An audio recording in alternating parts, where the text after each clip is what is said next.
চম্পা মুরগি ফালাই দিছস কেন? আরে আর কইস না, আমার মুরগির ডায়রিয়া হয়েছিল। কি কইতেছস? আমারও তো একটা মুরগি আছে। আচ্ছা এক কাজ করি, বাড়ি গিয়ে দেখি আমার মুরগিটার কি অবস্থা, জবাই করে ফেলবো। তুই আসিস বিকেলে। আমার বুদ্ধিটা কাজে লাগছে, বদনারে বলদ বানায় ওর বাড়িতে মুরগি খামু। চম্পা বলছে দেখা, না হয় আমারটাও ডায়রিয়া হয়ে মারা যেত।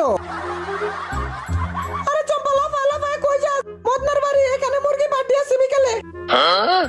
বদনা এত তাড়াতাড়ি কেমনে ভুলে গেল আমাকে?